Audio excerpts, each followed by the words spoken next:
National Fire Radio. Hey everyone, thanks for tuning in to the National Fire Radio podcast. As 2023 gets going, we're making some changes. And so real quick, before we launch into the daily episode, I just want to hit on a couple things.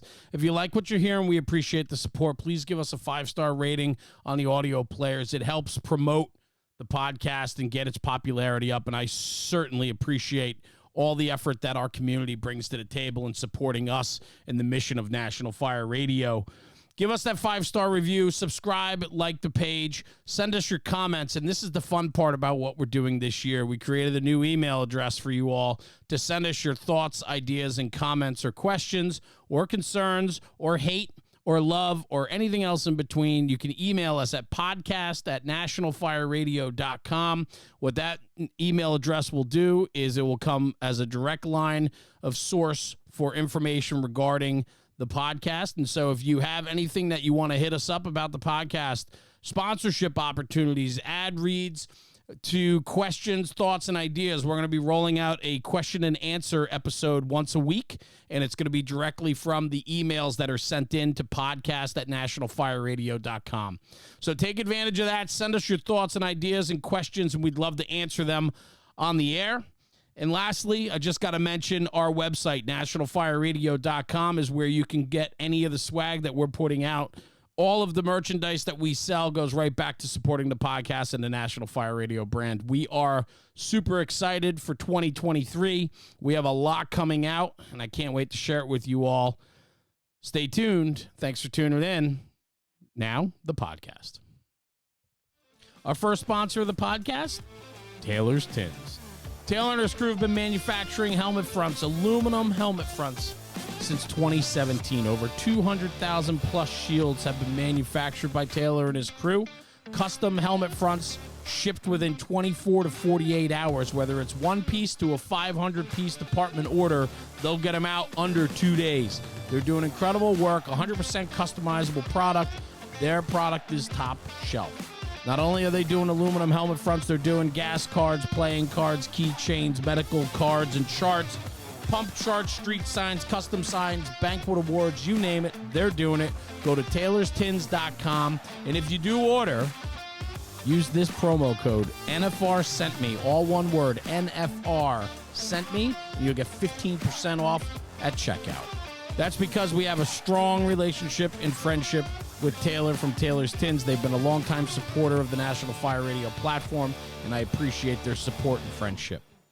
Without further ado, the daily episode. Hey everybody, it's Rob, National Fire Radio, coming to you live today with somebody who I've gotten the opportunity to speak with. I read his book. One of the guys in my shift actually had his book here, Fit for Off Duty. It's Dr. Peter Salerno. Peter, thank you for joining us today on National Fire Radio. I'm pretty excited to have you here. Thank you, Rob. I'm very happy to be here. So I'm sitting at work, and this book, A Manual for Firefighters Fit for Off Duty, is kind of poking around the firehouse. I'm watching guys read through it, and the interesting thing to me is I'm watching their body language as they're reading it, and it seems like there's this recognition as they're hitting certain chapters, which is pretty cool. So I'm like, what's the deal with this book, guys? And Jason Lomorello, who's one of the firefighters, is like, hey man, you're going to love this. Like, my girlfriend got me this book. It's been great. It's explaining so many things for me, like, and my birthday was coming up, so they got it for my birthday there. So I was pretty excited, and I started to read it, and wow, like you packaged into this book the tools and resources for firefighters, the things that I've always struggled with, how to explain some of the mental health stuff to firefighters. And I just thought, like, that, I said, like, after I read this, it's like, I got to get this guy on the show because we have to talk about this. Awesome. So let's start really quick with your background, just so people kind of understand who you are, where you've come from, and everything else. Just because, like, I think this is a huge thing for us as we're moving forward with this story here. Yeah, definitely. So, I'm licensed as a psychotherapist in California, and but I come from a family of first responders. So my dad is a retired fire captain, and my brother is currently a firefighter and union president of his department in his city. And so I grew up. Well, actually, my dad became a firefighter. That was his second career. So he got hired with his department when he was 34, Mm-hmm. and that was a pretty drastic shift in our family dynamic, coming from him just being home every night at 5 p.m. to all of a sudden being gone. And obviously the type of work is drastically different than anything that you would experience like in the private sector. So it was a huge shift in our family.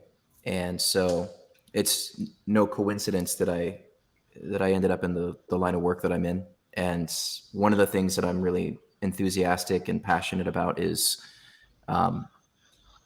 helping families who have first responders in their family that are struggling, because back then in the 90s, there was no talk of, mental health, no talk whatsoever about going and seeking counseling if there was, an issue related to work-related stress or even family conflict. So after working with first responders for over 10 years now, I wanted to create some sort of a very straightforward, to the point, concise manual that can be more like a reference manual than a book that you read that's extremely dense and you just shelve it because it's not super practical.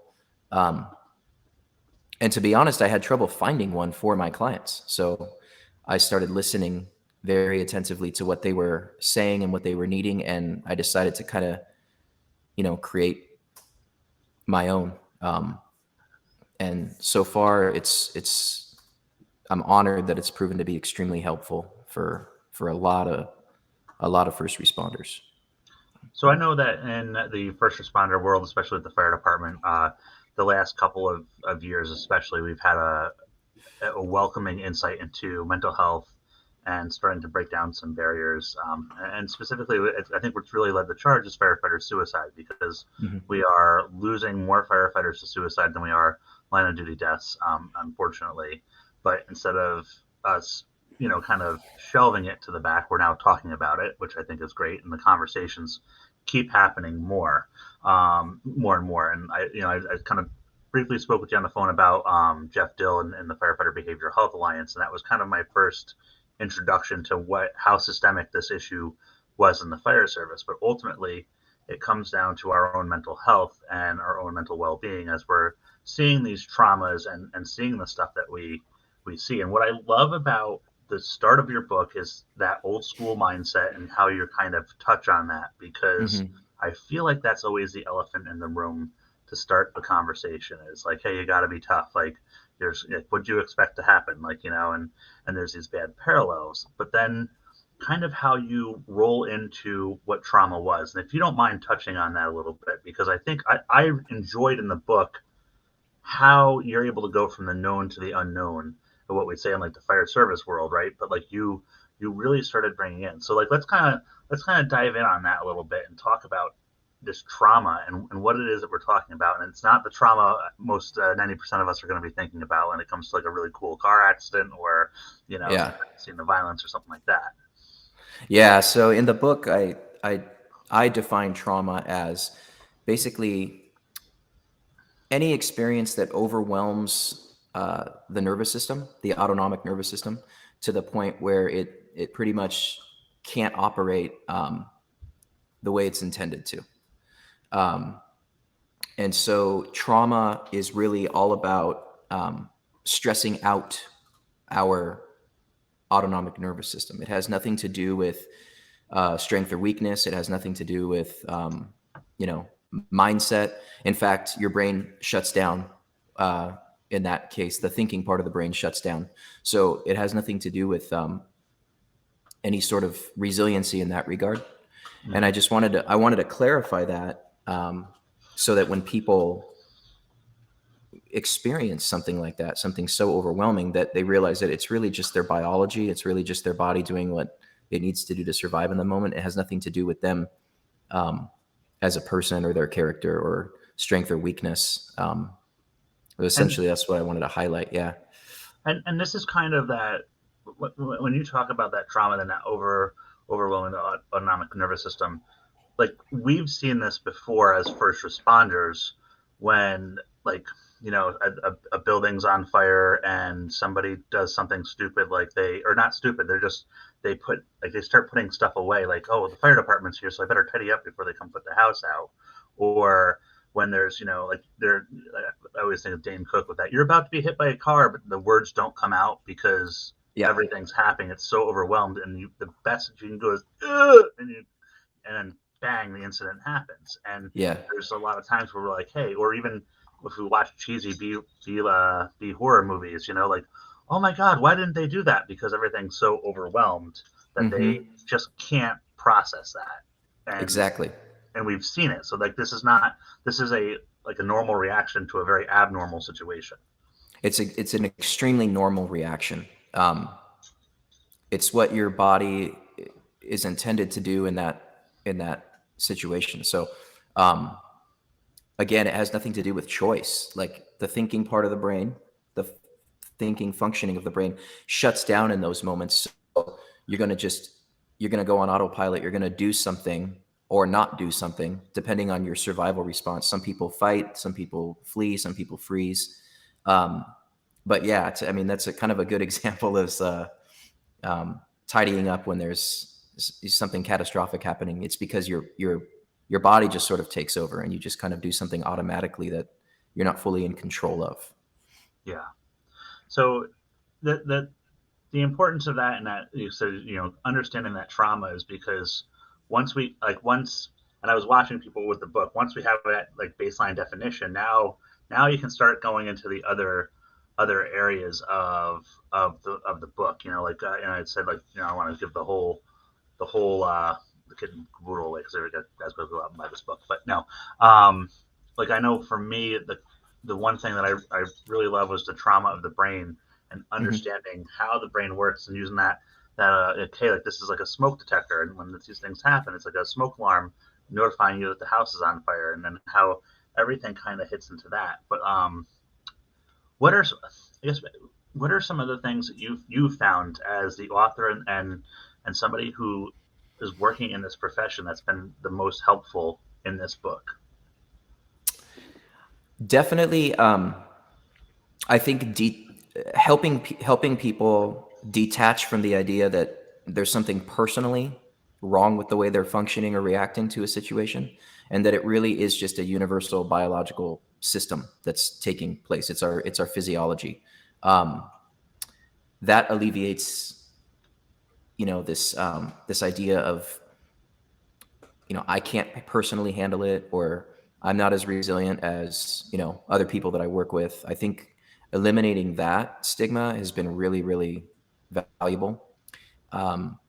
And also, I think I say in the book, something about there would be something wrong with you if you didn't react, in this way to trauma. Like people who can enter into a career like this and have these critical incidents left and right on a almost daily basis. If you're okay with that, then we need to have another conversation, because that means that you're not reacting the way you're supposed to. That means you're not feeling the way you're supposed to.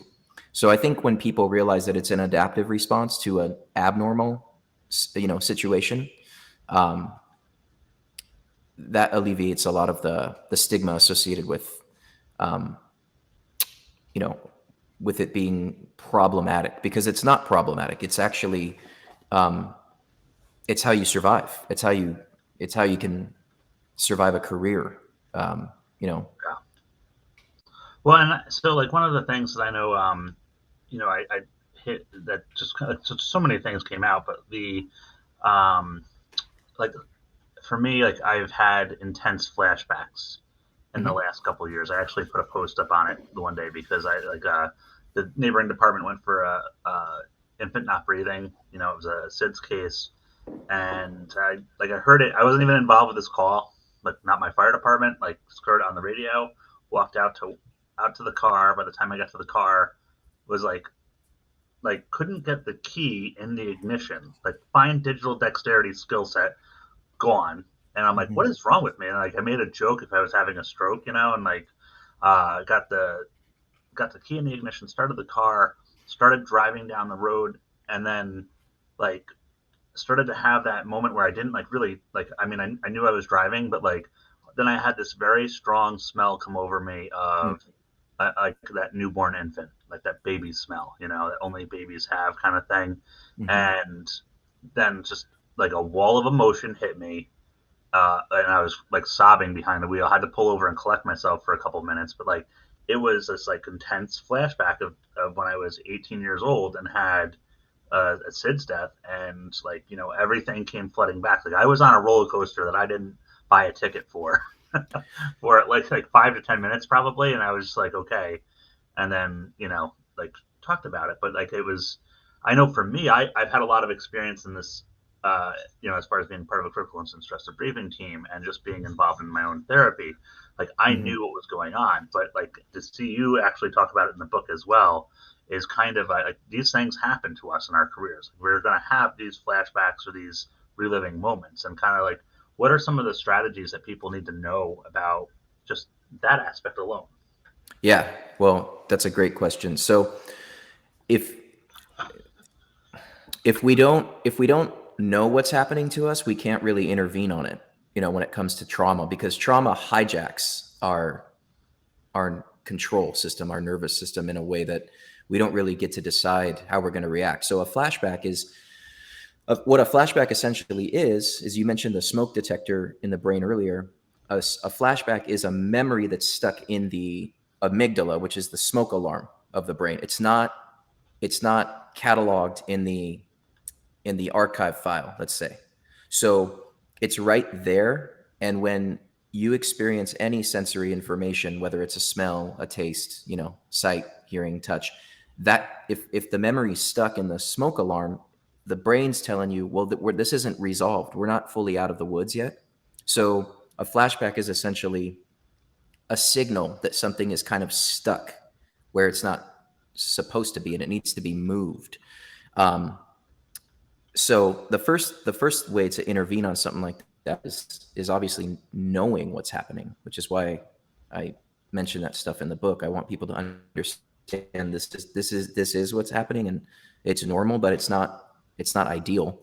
So there's a couple of interventions that reduce the threat response and put the memories into the part of the brain that they're supposed to be. One of those is EMDR therapy. It's a kind of super popular term now, but it's essentially a therapeutic technique that moves those stuck memories into the part of the brain where they're supposed to be, so they just become history. So you're no longer triggered by things, smells, tastes, touch, sight, and you can recall a critical incident or a traumatic event, but you're not going to have the emotional charge attached to it that you do if it's unresolved. So if you're going to actually go to therapy, EMDR is definitely one of those interventions that is extremely effective and typically a short-term intervention. But if it's happening to you right then and there, like you described, where you're in the car, let's say, and it's a super inconvenient place for something like that to happen, there's also ways to interrupt the threat response by practicing, simple grounding exercises. We typically get a 15 to 30 second window, like to do something about it before it takes over. And so there's a couple of things in the book that I mentioned, just kind of self-help techniques, but you could even look them up online. Like, what do I do in the event of a flashback? And that information is pretty much free and accurate online. And it also depends on your individual reaction. So like I said, some people will freeze, some people will flee, some people will fight. So you kind of have to know which survival response your brain and body default to, and that'll give you a much better indication on like what you can do about it in that moment. And when you say like a grounding technique in that window, like Mm-hmm. is there a go-to one that you like to suggest that's like back pocket? You're just like, yeah, try this out, and people have success for it, or is this kind of like a shoe that's got to fit the user? Well, it is kind of on an individual basis. So like some people really benefit from like if they let's say you're in the car, if you can like even changing the channel on the radio, like redirecting your attention to something quickly. Yeah. There's another thing you can do called the technical term is neuroception, but it's essentially recognizing that even though you feel unsafe, your environment is actually safe. And one way you can do that is just telling yourself, like, I'm not in any danger right now. I'm 100% safe right now. That sends a signal that, like, okay, I'm feeling unsafe or I'm feeling like something's wrong, but it's just the feeling. It's not the actual reality.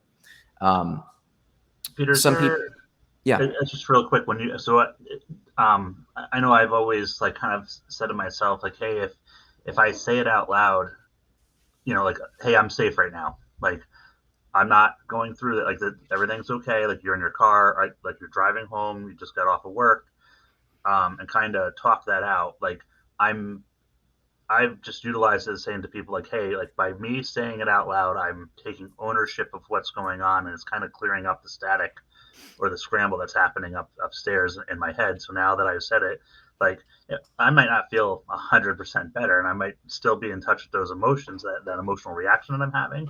But at least now I've owned it, and I can, like, it's kind of painting a clearer picture of what's going on, and I can start to regain control. Is that kind of the similar thing of doing that? Is like, hey, like, or is there truth to that? In that you're taking some ownership back of what's going on. For sure.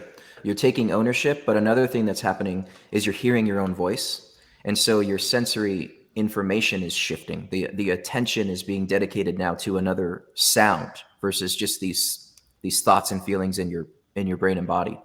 So redirecting attention is a really good way to get out of a flashback, or like even if people who dissociate, for example, like I've literally thrown a tissue box across my office just so that people can kind of like literally snap out of a stuck state, and all of a sudden they hear something different and it redirects their attention, because that's essentially the biggest problem is you're stuck in attention of something that is unhelpful. And if you can vocalize, that's going to get you on the right track really quick, because like you said, that there isn't this element of taking ownership, but that also means that you feel more in control. Yeah. You mentioned disassociation. Mm-hmm. And I think a lot of us in the fire stations watch too much television, and we maybe watch too much Criminal Minds or other crime shows. But I know for myself, even reading this book, when I started to come across disassociation, I was thinking of like a serial killer, Mm-hmm. or like just like like all of a sudden it disassociates and he skins cats alive or something weird and crazy. But that's not really like you brought a whole new light about what disassociation is, and like kind of hit on it for a minute, because I like that was something that was very powerful that a lot of us talked about in our small group of individuals that have all read this book about, and they were like, wow, like this, like it really struck them in the feels kind of way. Yeah. So actually one really good example of dissociative identity, or kind of what you're describing, like that Criminal Minds, like that, Right. like losing all kinds of time, is a movie called Split, where that's a pretty accurate depiction of what happens when you have multiple identities and you don't have any memory of those. And so you can do all kinds of things for an extended period of time and have no recollection of it. That's not really what firefighters are dealing with. Firefighters are dealing with kind of being here but not here, having a recollection of an event that's triggered by any one of your five senses, and then literally temporarily leaving your consciousness, because the memory of it is too overwhelming. And so it's not like you become a different person or you lose a tremendous amount of time. But what happens is you can kind of be frozen in a period of time and get immobilized physically, and then not really know. I mean, there was one case, I think I actually do mention it in the book, where I was sitting across from somebody and I think I said something that activated that sort of trauma response. And for a moment, they kind of left and then came back and they were like, whoa, how did I get here? Like it took them a couple seconds to realize where they were again. That's the kind of dissociation that I'm referring to. It has nothing to do with being crazy or being out of your mind. Right. It's literally a survival mechanism when things get overwhelming.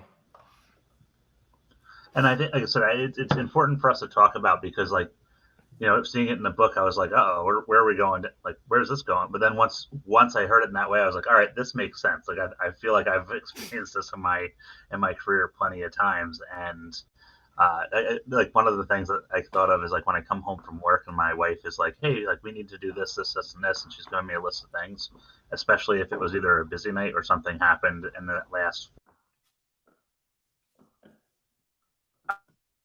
Mm-hmm. Do you hear me? Like, or I'm talking to you, and I'm like, what? You know, and I kind of like snap out of it, and I'm like, and Yeah. I've identified it, and I say like, hey, I'm I'm still coming off the work brain. Like, can you just have some patience with me and repeat what you just said, so I can write it down, and then I'll write it down physically, so that like it's like kind of one I remember because I forget shit all the time, but two, it helps me just kind of stay in that moment so that I'm like reinforcing what she's saying. But Yeah. yeah, Well, you're reminding me, it's kind of funny. You're reminding me of my dad used to scare the hell out of me as a kid, not on purpose, but because he would be in that mode, mowing the lawn, washing his truck, vacuuming. And if you try to get his attention, it would startle him because he was in yeah, that dissociated mode. So you either yell, or if you tap him, he used to, have this visceral reaction because it's kind of putting him back into the present moment. But it was scary because it was happening a lot, and when you get into an activity that's pretty monotonous, you can dissociate, because there's not really anything stimulating you externally, and so it's really easy to fall into that. But it's something that's 100% treatable. Like you can heal enough of your traumatic memories that your nervous system no longer has to rely on that to protect itself. yeah. It,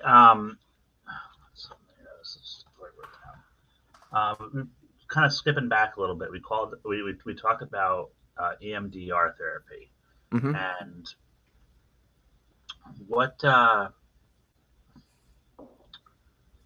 in layman like I think I kind of want you just to, if you don't mind, like kind of go over that a little bit because like and really when EMDR therapy fits in, because one of the things that I told somebody I don't want to get people confused with. There's a lot of great stuff in this book, and it's like a Mm-hmm. reference, but it's not. This is not the Bible of firefighter mental health per se, and that you have to do everything that's here. So EMDR, what is it, and when should we be looking at it from the perspective of a firefighter or a first responder who needs some help? Yeah. So EMDR is whenever something is intruding on your present life or interfering in your present life that you don't want, related to critical incidents or trauma, that's when EMDR is a good idea. So, for example, if you're having frequent flashbacks, or if you're avoiding a certain place because it's too, packed with a memory that's traumatic or stressful, if you're dissociating a lot, if you're kind of tuning out or checking out, if you're having nightmares related to work, if anything is interfering in your present life that's feeling like you're not 100% in control, that's when EMDR comes in. And basically all EMDR is it's kind of like a nervous system hack. It's like a way that you trick your brain into thinking that it's processing memories properly, and then it uses a technique that actually makes that desensitizes you to the original event, so that your brain thinks what it's supposed to think, which is that the memory is over, the event is over. It's no longer a threat, because trauma memories stay alive and in us because our body thinks that there's still an imminent threat, there's still imminent danger. And all EMDR really does is take the danger aspect away from the memory. So you can recall it on command, you can think about it, you can talk about it, and there's no more threat charge to the memory or to the event. I almost look at it as it would be like, that favorite, like you're at the Thanksgiving table with family and we can all talk about politics calmly and nobody would get angry at each other. Exactly. Because it's this charged issue, but now we're going to be able to approach it where we're all like, okay, you know what, but that's his opinion and this is mine. And we're going to still enjoy turkey dinner. Yeah, there's no activation. Exactly. Right. Exactly. Well, and that's the key word, the activation, right? Like that's it's that set of tones going off. It's that, alert, like, okay, like that heart rate jump, whatever that activation is. I use the idea of the tones going off, or my buddy Mo Davis may say the blooper goes off in the station, but we have an instinctive reaction to hearing those noises. So right. It's so all right. So we got it's the frequency of the nightmare is something that's protruding into our daily life, or something that we don't feel control of. And how does somebody find the EMDR therapy? So there's or EMDR, yes, correctly. There's a website called emdria.org. It's EMDRIA. It's the official organization. And I think you can type in your zip code and find a EMDR practitioner in your area just by that website. And another option would be that's pretty popular, at least in my area, it's pretty popular to use, is a site called Psychology Today. And Psychology Today is basically a collection of therapist profiles. And so if you type in your zip code, practitioners will come up, and then you can select which specialties or emphasis you want. And so you can just click EMDR and people in the area will come up. And then depending on your work, depending on your department, some people are contracted with certain agencies that specifically work with first responders. And I'd say the majority of those practitioners you're going to find in an agency contract like that are trained in EMDR, because that's what people are seeking as first responders. So it's pretty easy to find a clinician who is trained in that. Okay. Another, just to hit on this part about the book here, you had the whole section of why you can't sit still. And you use this reference a couple times. I'm just going to read this here. Unlike animals, firefighters don't rest and digest when the life-threatening action stops. The nervous system is always shot, even when we're off duty. And I think that for us as firefighters, when we're on duty, like we're always half cocked. We're like I think of that.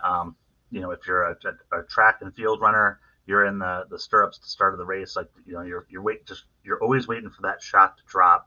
You're waiting for that call to happen. And even if you do nothing in your shift and you're blessed with that, like you don't really get a full night's sleep at the firehouse, because in the back of your mind, you're turned on. Hey, like in a moment's notice, I could be going out the door. And a lot of us, like, we hit that section there and we were just like, wow, like that's because I can't sit still at home. Like I'm always on the go. I'm always trying to do something.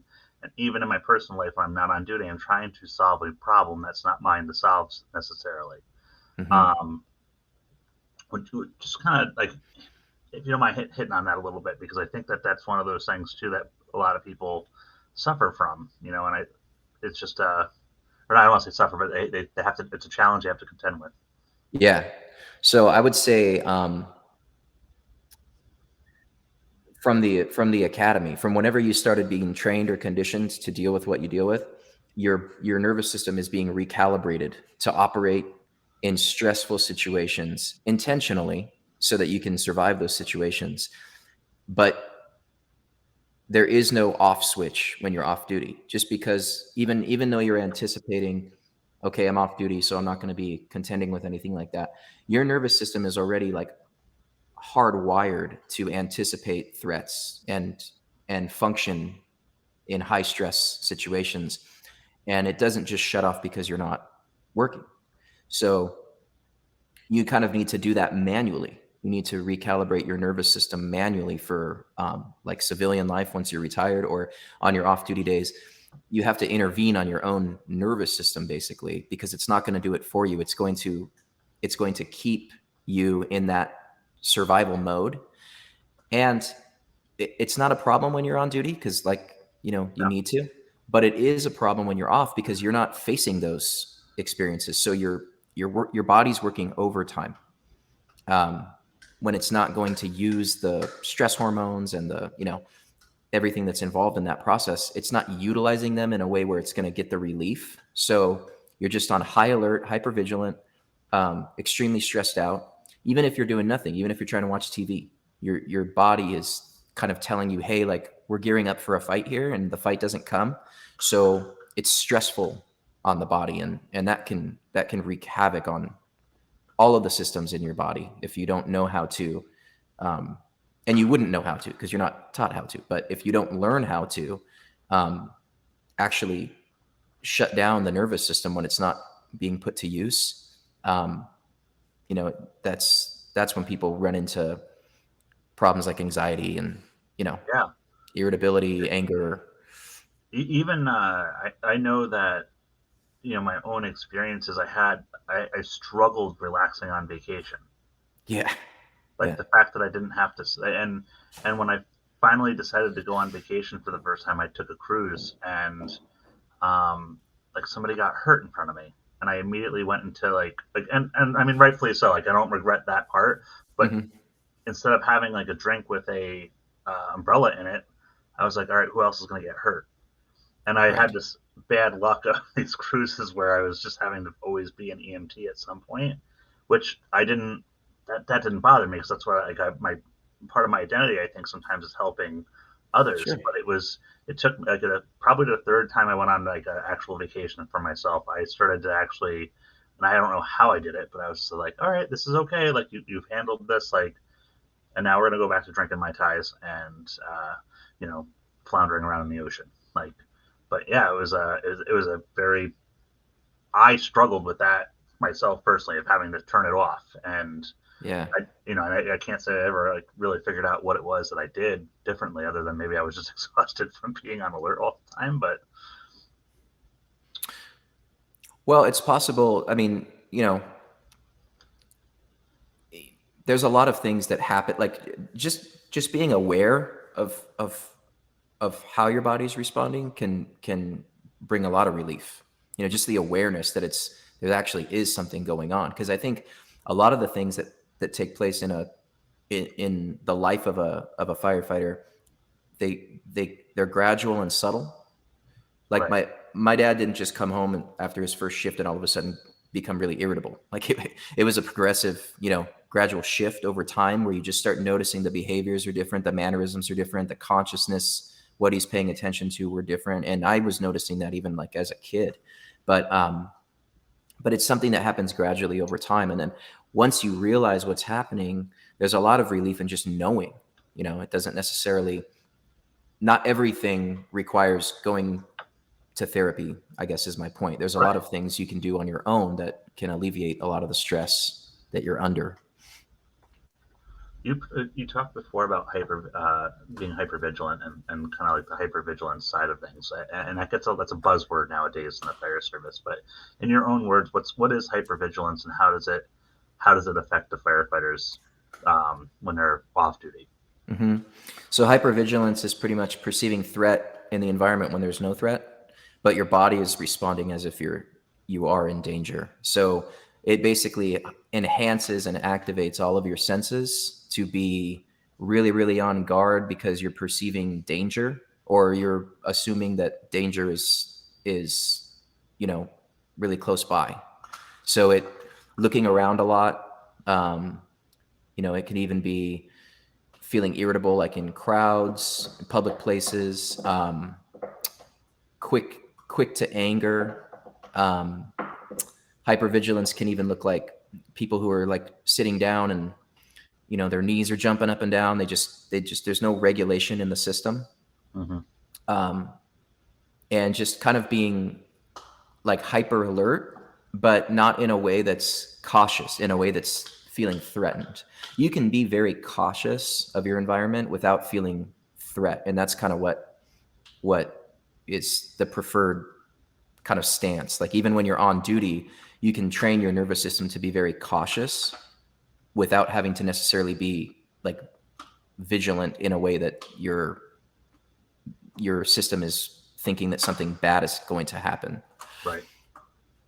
And I think it's interesting because right before this, you talked about that gradual increase of things over time. But as a kid, you started noticing some things in your father that were changing. And how, what I got was that I wrote down, kind of like why you should seek help, but not to say that everybody needs to seek help on this, but like that you kind of picked up on this as a child, that these things were happening, that gradually over time, Dad was kind of developing some of these, normal reactions to abnormal situations over the course period. And I think it's one of those things that like we think that we're doing a good job of hiding this, and we don't even realize that we're not. We're very much wearing this on our sleeve. We just because we're in it, we're in the trench, so we can't see how deep we are. Yeah. I mean, especially I remember with my dad, my mom would point out to him that he didn't change. He's the same person, but his character didn't change, but his behavior certainly changed, his reactive behavior to the environment. And whenever we would tell him, me and my brother typically didn't tell him, but my mom would tell him, "What's your problem?" Or, I'm fine. He didn't know. Yeah. Because why would you? Like, you don't feel like a different person. I mean, you might notice that you're coping differently, or that you're developing habits that are maybe not in your best interest, but it's not like it's like this drastic shift. Like, I'm this person before and after, I start my career in the fire service. So also avoidance and denial are natural human defense mechanisms. So we don't really want to believe that there's an issue. It's kind of our natural tendency to avoid the pain of that reality, to say, no, we're good, everything's good, or I can handle it on my own. I've always have before. So those defense mechanisms kind of come into play too, of just denying that anything is really at risk. Yeah. I wrote down on my pad here in big letters, retirement. Mm-hmm. It's a milestone in the career, but it also brings with it, what should maybe like a smooth transition becomes a little bumpy. There's a little turbulence because it is a life-changing event. I know I've watched several of my peers retire. My mother retired after a long career as an emergency services dispatcher, and like towards the final days, like just it seemed like her desk drawer, like upstairs, just started dumping out memories. What are some of the things that people have to kind of keep in mind in emergency services, especially for firefighters when they're reaching that retirement, that like towards that retirement side of things? Is there anything that they should be preparing? Some can probably retire with no issues, but like if they're coming near that date and they're starting to get emotional, anxious, hypervigilant, like is this a normal reaction? Is this abnormal? Let's kind of hit on that a little bit, because I think it's something people definitely have to struggle with or faces a challenge. It's normal to be scared of retirement. One, because obvious logical reasons, like your identity is really embedded into your career in a good way, your sense of purpose. But then there's some scarier things, like sadly some guys even that that I grew up just hearing their names, that my dad worked with, died of stress-induced heart attacks 3 months after retirement. They weren't prepared. I mean, when your nervous system and your body and your brain are flooded every day, it's a shock to the system to no longer have to show up, and perform in that way. And so you really need to kind of downshift or decompress before you just stop altogether doing the job. That's like anything. Like if you're there's a cool down period, like after you run a marathon, so Yep. like if you don't do that cool down period, and your body is just amped up the way it was when you were running all that time, bad things will happen. Systems will shut down. So it's kind of the same way psychologically and physiologically. You have to prepare for the shock that's going to take place when you're no longer going to be activated day in and day out. And so I would say ways to prepare for that. First of all, educating yourself on that, which is kind of what hopefully we're going to be doing for a lot of people. And there's such a thing as preventative therapy. I think a lot of people think you go to therapy when everything's like hit the fan, but you can take preventative measures to learn how to cope and prepare for, I guess, a more like domestic life, if you will, so that you're not in shock when retirement comes. You just said preventative therapy and how we don't have to go to therapy when shit hits the fan. Mm-hmm. And like we don't talk about that but like it makes perfect sense because like I don't learn about how to save a firefighter who's trapped in a burning building after it's happened. Like they started teaching me that in the fire academy. They started teaching me firefighter survival skills in the start of my career, not until I was like, oh my God, I almost didn't make it out of that burning building alive. They were like, hey, if this happens, this is the stuff that we have learned. So like, why don't we do preventive therapy? And I think that's a great, because I've never even thought about it. It's like that's what is even preventive therapy? What does it look like? Yeah. Well, preventative therapy, I mean, to answer your question, why people don't do it, I don't think people even know it's an option. One, I think there's also a stigma associated with however you want to phrase it, airing your dirty laundry or needing somebody outside of yourself or outside of your immediate family to support you. So I think those things kind of deter people from going. But preventative therapy is essentially like anything. It's like going to the gym or doing cardiovascular exercise to stay in health, to prevent potential health issues later on in life. So preventative therapy is pretty much learning how to increase or expand like your toolkit for psychological things that just inevitably come up in life. I mean, people do preventative therapy to prepare for grief, for example. Like if there's something imminent that's going to eventually, Right. result in like a grief, like a loss, for example, an anticipated loss, or it's like kind of strengthening your mental backbone to be more resilient when the time comes to actually have to deal with something. So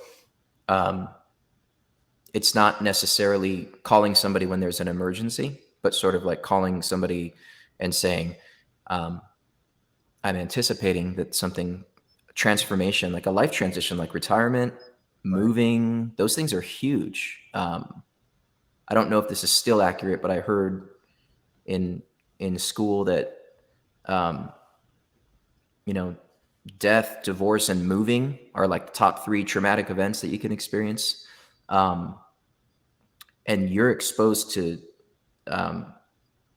overwhelming situations every day of your life. Those are like essentially one-time events that, I mean, they can be extended across a period of time, but the reason why those things are so traumatic is because they overwhelm the system, which is what you're doing every day at work, is overwhelming the system. So mentally preparing for how to prevent a crisis is kind of a good idea, I would say. Yeah. The last part of the one of the last parts of the book was preparing for therapy and kind of like going into that mindset. And I forget how the chapter title was great. It was it's ultimately up to you, and it's showing up for yourself in therapy, and then some self help tips to implement between therapy sessions. Oftentimes, I think that people don't know what they're looking at when it comes to therapy. Like we just talked about preventive therapy, let alone when something's wrong. Um, Hmm. what are some of the things that you? What are the challenges that you've seen clients come in before have to grapple with? That maybe there's some things that you can like kind of like a little insider knowledge. Be like, hey, this is how you make it a little bit easier for you in that transition of thing. Like, hey, I need help, and this is how I'm going to get the help. Yeah. So, well, I can just, full disclosure. When I was a teenager, I went to therapy, and I thought that I was going to show up, give my insurance card, and kind of like a doctor's visit. Like I was just going to get the solution, just kind of Right. slapped onto me right then and there. So therapy really doesn't work that way. Um, Therapy requires that um, if you don't know why you're showing up, because that's pretty common. Some people just, I think I need to talk to someone, but I really don't know why. That when you do find out, that you're willing to pretty much do whatever it takes to help yourself out, right? Like the therapist can can give you tips and coping skills and tell you like this is what would help, but if you don't implement it on your own, it's really not going to be that effective. So I think um, maybe just eliminating this idea that the therapist has some sort of a magic wand, and just by showing up, all your answers are going to be, you know, all your problems are going to be solved. That's really not realistic. Um, but I would say if you're on the verge, because I get this a lot. I get people calling me and they're saying like, it was really hard for me just to pick up the phone and call you. Like I didn't want to do it. I read your book 6 months ago, and I didn't want to take the plunge. And I always say absolutely normal, like totally Yeah. normal. Um, that type of resistance is not actually problematic. It's just self-protective. But if you are ready to like to make the call and to take the plunge, so to speak, I would say something that you can do is not super popular, but like journaling or writing things down, like what's going on in your mind, so you can kind of have an idea of like what you're going to say when you show up for the appointment.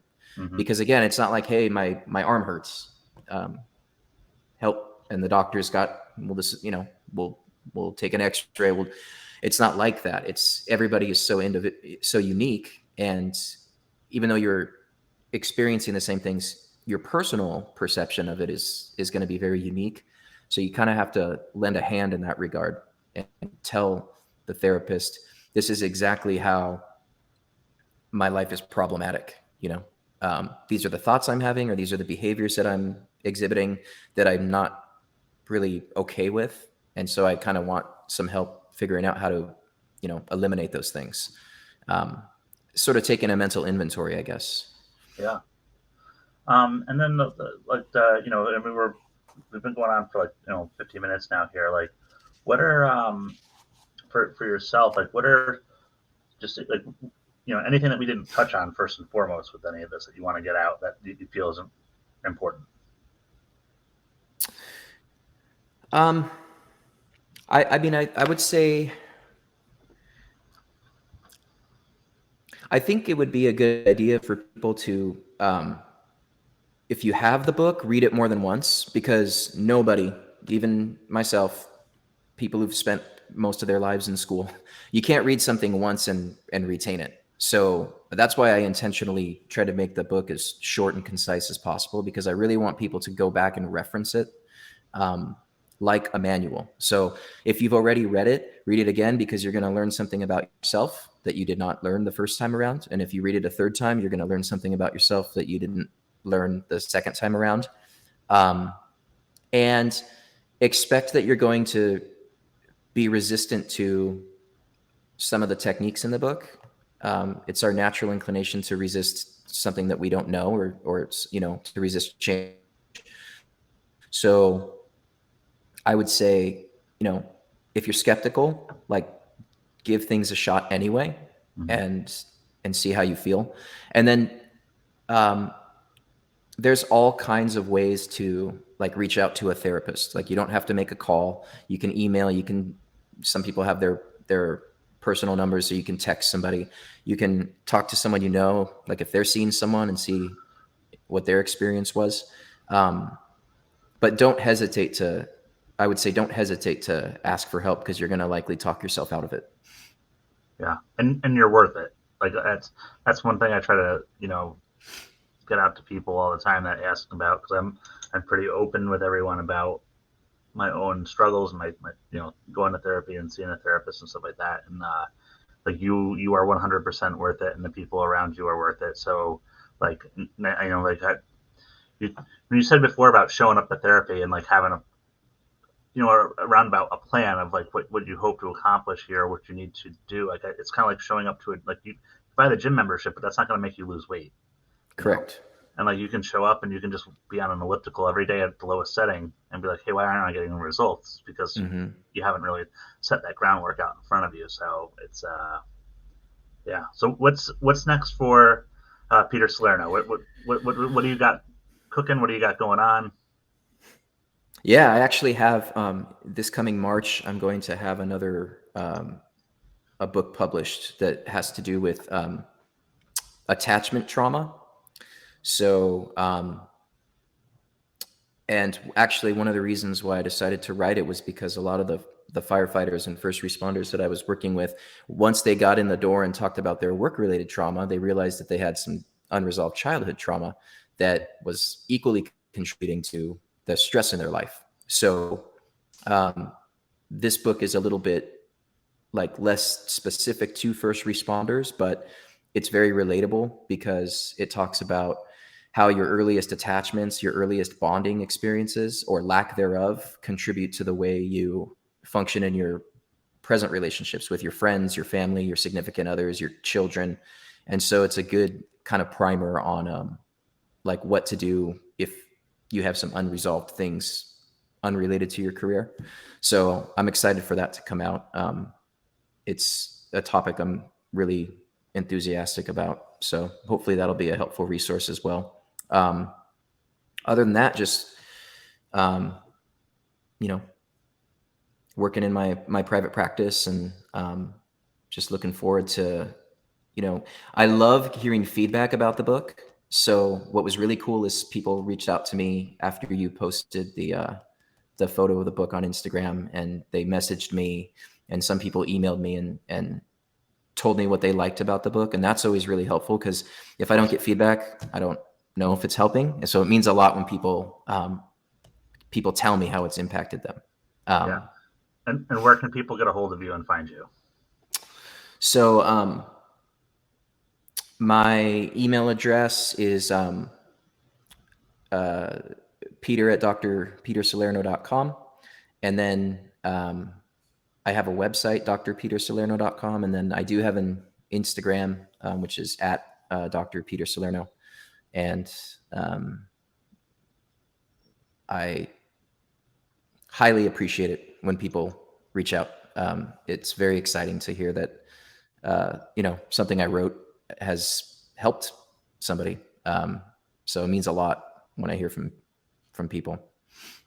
Well, I thank you for taking an hour out of the day to speak with us here at National Fire Radio on your book. Guys, if you have not gotten the Manual for Firefighters Fit for Off Duty, please do so. It's going to be a tremendous tool that you'll have in your toolbox to help you with some of the stuff that we're going to eventually experience at some point in our career. And Peter, I gotta say, like, I've continued to sing praises for you, because I was blown away by how you presented the information in a easy to read manner that, like I said, it's almost fireman proof. So, which is pretty cool, because not a lot of people do that. And for those of you who are out there who are on the fence about this stuff, get a copy of this book. You can find it on Amazon and other places where books are sold.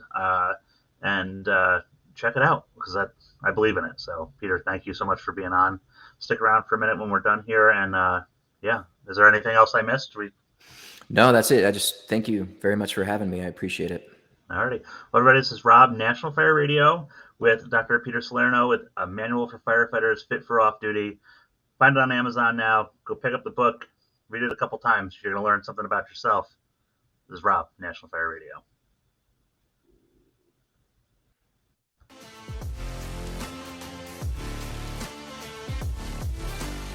National Fire Radio.